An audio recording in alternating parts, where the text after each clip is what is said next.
What's going on, everyone? I'm Daniel Rodriguez. It's time to review Preacher Season 1, Episode 10, titled Call and Response. Spoiler review. Make sure you have seen the episode. It should take me about 2 minutes to recap and give you the pros, cons, and final score. This is the Season 1 finale. No need to fear. Season 2 is next year. So, great show, man. I mean, I love this show a lot. Number one thing for me is the characters. The characters are the most important thing about this show. We have great actors. Dominic Cooper, Ruth Negga,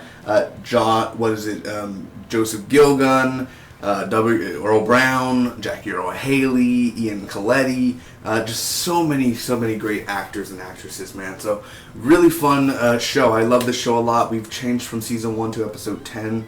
And let's get right on to this. If I do end up, I'm doing this kind of little experiment here, but link down below to my reaction for the episode. So if you guys want to see my reaction to the finale and the big moments and God himself, you guys could end up checking the reaction down below if you guys are interested. And if I get up to 10 likes, if we get 10 likes on this video, I will release my Preacher Season 2 predictions. So I have quite a few predictions. Now this is coming from a guy who has not read the comic books, but where we're going within Season 2, I have quite a, multiple predictions on where each character could sort of go, or what could happen to this character or that character, or where are these characters, stuff like that. So if you want to enjoy the review, make sure to leave a like. So anyway, let's get right on to it, man. Enough with the babbling and dabbling. Preacher, call and response. First off, Jesse is running. Tulip is at Donnie's house, and there Jesse is. Jesse's literally at Donnie's house. Now, I don't know whether Donnie and his wife is under a spell. I'm not sure about that. They never explain it, so I don't think they are. But anyway, Donnie can't go under a spell. He's half deaf, so that ends up happening. So they're there, and they're talking, and we find out Cassidy's in jail, which I don't remember Cassidy getting arrested. I may be wrong, but I don't remember last week Cassidy. It may be my memory, but I don't remember him getting arrested. Anyway, the sheriff knows that he's a vampire, and he shoots Cassidy, and he's interrogating him. Where's my son? Where's Eugene? There's a flashback. This is where it really got intense. The flashback where Carlos, Tulip, and Jesse are robbing a bank, and there's this double-fisted dildo and everything, and he's like shaking it towards Tulip, and she's laughing, and he's laughing, and Carlos is all jealous. So he ends up cutting one of the cops' wristbands. The whole bank is literally bound and gagged, and I don't know how 3 people could do it. They must be really, really, really pro, and it's not like it's impossible to actually probably do. I mean, I guess gunpoint and shit, but in order to do that quick, they have to have a silent alarm or something where cops, we only have 2 minutes to do this, 2 minutes to do that. You know what I mean? So anyway, that ends up happening. Carlos ends up bailing on them, and again, the old look of the comics. I've never read the comics, but I've seen photos.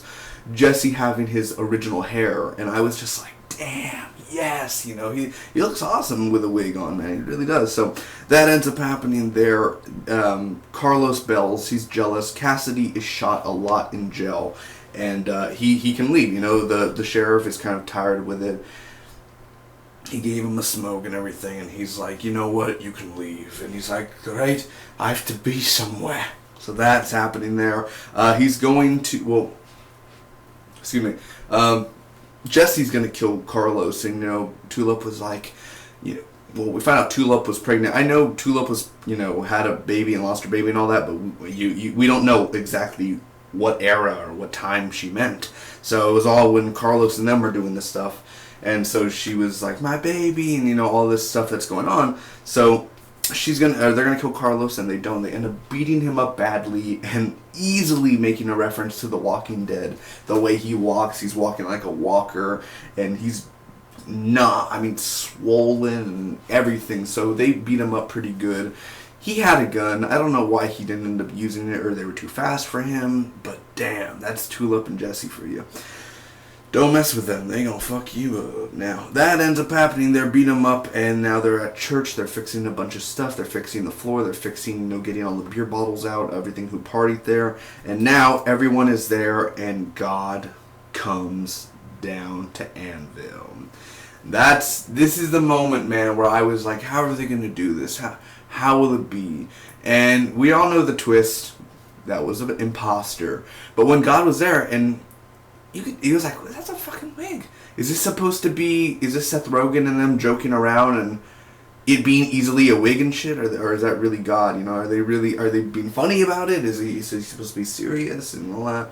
And I was like, is this really God? This has to be God. No, it can't be God. So I was like, this is God. And then a few minutes later, I was like, no, it's not. Yeah, it is. No, it's not. Yeah, it is. So it was kind of back and forth. I couldn't really tell, even though I'm like, is the wig supposed to look fake on God, or is that just an imposter? I couldn't tell really what the showrunners were going for.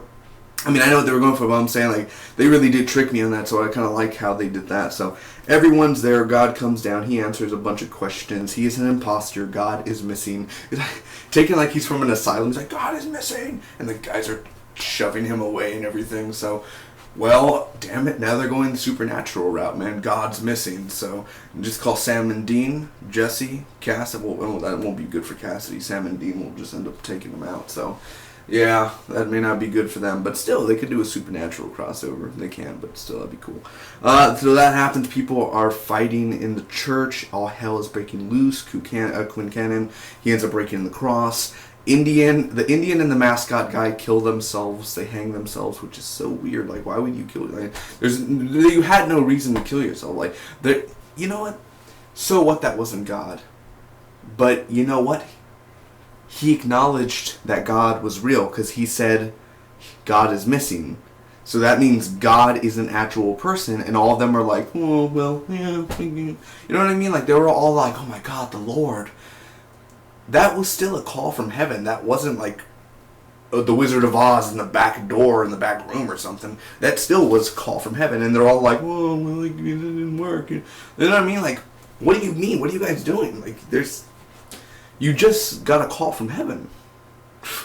Idiots, man. They're all like, oh my God, you know, crying and everything and all going crazy. It's like, you're totally fine. I don't know why you guys are acting weird. Life goes on, you know. Either way, they're all going crazy. So, a bunch of people are killing themselves. Oh, man. The girl with the messed up head, the one that Arseface ended up almost killing the girl he likes, the mom ends up snuffing her and, like, killing her and, like, just... I was like, what a... And the guy takes a photo, a selfie, the son or whatever. I'm like, this is like Evan Goldberg, Seth Rogen bullshit. Like, this is just them messing around with us, man. And then there's this girl with a gag ball, which she's just totally attractive, so I just kind of wanted to point that out. Like, a girl with a gag ball, and, you know, she had, like, the fishnet stockings and shit like that. So I was like, hey, that's cool. But, she probably ended up dying, and that was a waste of talent. So everyone is sad. The church is destroyed. Anvil is destroyed. The whole pressure system... I would say, easy to say, hell is coming to Texas. You thought God was coming to Texas? No. Hell, the cowboy from hell, has arrived. And he is, well, where Anvil Use once stood. Hundreds of people are dead. I'm assuming that, or only a few hundred are dead, whoever lives in Anvil.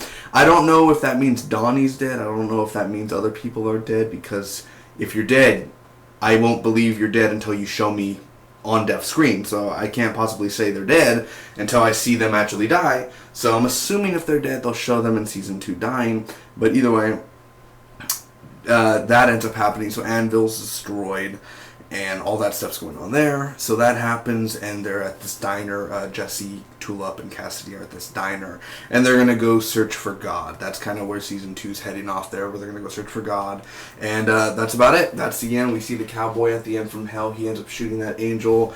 All she'll do is just teleport back. So I don't, you know, they lingered on it too long. All she'll do is just kind of teleport back. But either way, I mean, she's kind of immortal. Either way, you see the cowboy from hell, and he's like, preacher. And then I was like, damn, like, oh, okay, that's cool, you know. We only got to see one of the agents, which was the tall one that kind of talked like this. So we saw only him. We didn't see the other guy. I'm assuming the other guy is regenerated somewhere else, and we'll see him in season 2. So what did I think about this episode overall, man? First off, I mean, it's a great finale overall. Just the whole God bit, and that's the first thing, was God. Even though it wasn't God, but it was still very powerful, because I got chills when Quincannon is like, is my daughter up there with you? Yes, she is. And I was just like, holy hell. Like, I got goosebumps. Right when I saw it, again, I was thinking, how are they going to do it? How are they going to make it look? And the way that they did it, it was like, is this a joke? But oh my god, it's still powerful. Like, it's powerful. And then I thought everything was going to go wrong. Like, then the cowboy from hell would show up and then he would massacre everyone in the church. I thought something big like that would happen. And I was like, I feel something in my stomach. It may be the food I ate earlier, but I don't know what it is. Something that big's going to happen. Never really happened. All God was like, God is missing, you know, something like that. But, still very, very powerful how they did that. That was an intense episode, man. A lot of intense things. Carlos getting almost beaten to death. Walking...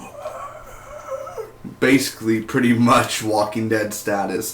The effects in here, the practical and CGI effects, Anvil getting destroyed, perfect effects there, perfectly fine, great finale for that. The flashback, seeing Jesse with the hair and the wig and the look, I thought that was pretty perfect, pretty darn perfect. And Carlos was like talking to this girl and he was like, yeah, I'll take the melon side for them, don't you worry. And then like, well, when I think about my sister and my mom and me, I mean, at the end of the day, we're people. No shit, Sherlock, we're people. And then there, you know, you could see how Jesse used to act before he was all like, I'm a preacher, you know, stuff like that. So he was like, hell, you know, he was shaking dildos around everything, you know, everything. So he used to be fun. I mean, I'm not saying preachers aren't fun. I'm pretty sure there are a few preachers that let loose. But still, I mean, Jesse used to be a wild goose, and now he's kind of like, yeah, like, sit down, you know, all that sort of stuff. So I thought the flashbacks were done perfectly, and I'd love to see more flashbacks, but I don't think they'll show any more since, you know, Carlos is kind of out of the picture. Or is he? I don't know. He doesn't live in Anvil, so maybe he'll return in season 2. That ends up happening, so that was intense. I love the ending of the episode as well. I mean, just the final shot was really cool. That Cassidy with the sheriff, that whole conversation there, and him knowing he's a vampire, and he almost attacked the sheriff, so I was kind of scared for the sheriff at a moment, but I thought the ending was really good, or the Cassidy parts were good. Tulip had one of the most strongest dialogues in here, and I was like, damn, Ruth is doing a fantastic job, the actress who plays her, and she's yelling at Jesse about, you know, he took my baby, you know, because he was jealous. Because he was jealous of us and stuff like that. Like, we lost everything. An eye for an eye. And just like the way that she did it and her look, and you bought it. Like, you were like, this girl wants the guy to die 1,000 times over. And it felt real. And it felt at you, the power. You felt it through the TV. And you're like, this is not acting. This is a real person crying out that she wants this man dead. So I thought that was just powerfully a power-driven performance by Tulip the whole season. Because she's a badass, man. Her and Jesse together are just the 2 peas in a pod. So, whatever the kids say nowadays. The mascot, he always, man, in the opening he was like closing the blinds and everything, so the mascot's always cool. Quincannon, we didn't get to see a lot of Quincannon in this episode. I don't know where Quincannon is going to be in season 2, I'm not sure. But, he was interesting. He was interesting. The god of meat. Like, that felt a little bit out of place. I know he's supposed to be, you know, interrupting and shit like that. But it still felt kind of, you know... It's like you lead up Quincannon for all this, and then at the end you kind of blow up your season 2 card. Like, the way Anvil got destroyed, I like it. But I'm saying they probably should have saved that for a season 2 finale. You know, like, not a season 1 finale. Maybe a season 2 finale. Probably should have saved that for your season 2 card.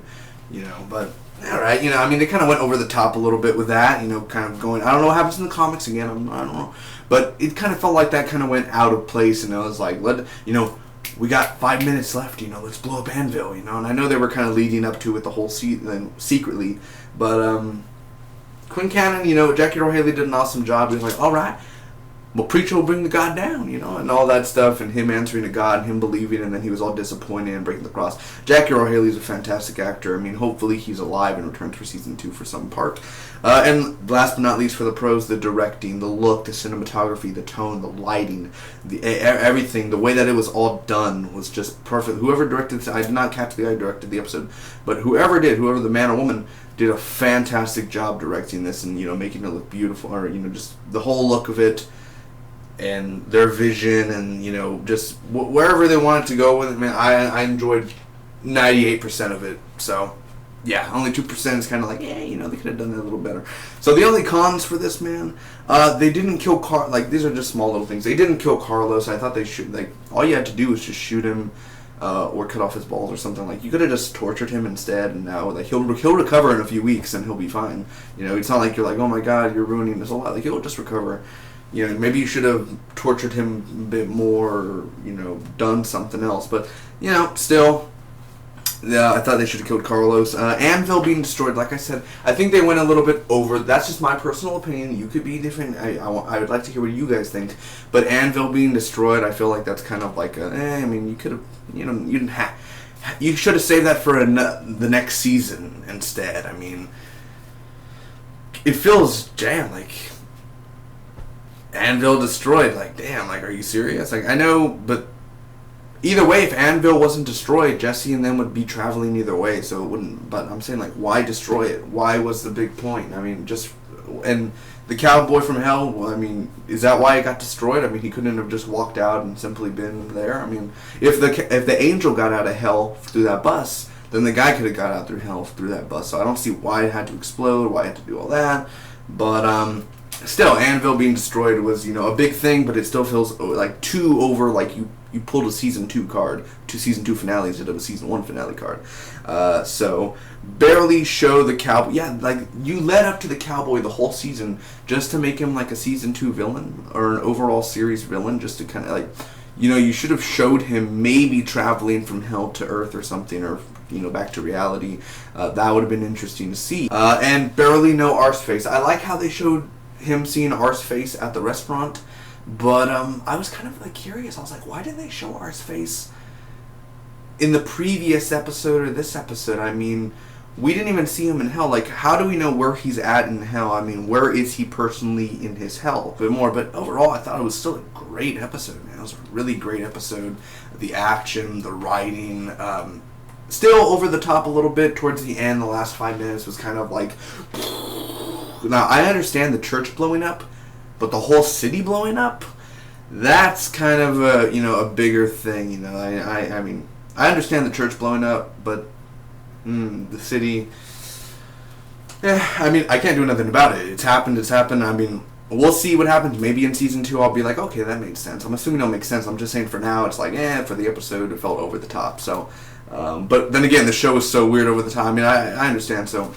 Thank you guys for watching. I'm going to end up giving this Preacher Season 1 finale an A-. Thank you guys so much for watching. Again, you could comment down below to me what you guys thought about Preacher. Thank you everyone who has been watching my Preacher reviews for the past 10 weeks.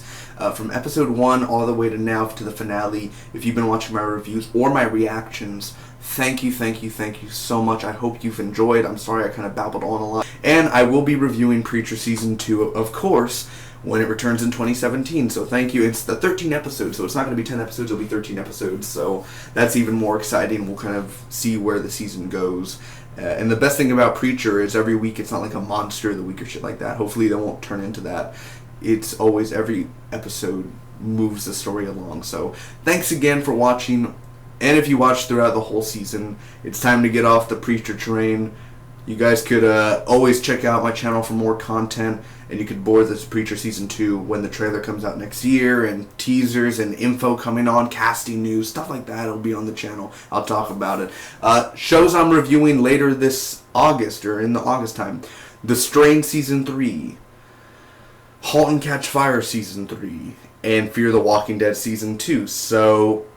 yeah, don't forget to check up on those. I review Mr. Robot. I review a bunch of shows. Links down below. Check out the channel. Thanks again. Sorry babbling on too much. Like, comment, share, subscribe. 10 likes. I upload my Preacher Season 2 predictions. I have a few. I have quite a few. So thanks again. Love you all. Till next time, y'all stay safe. Hugs, kisses, all that jazz. Bye-bye.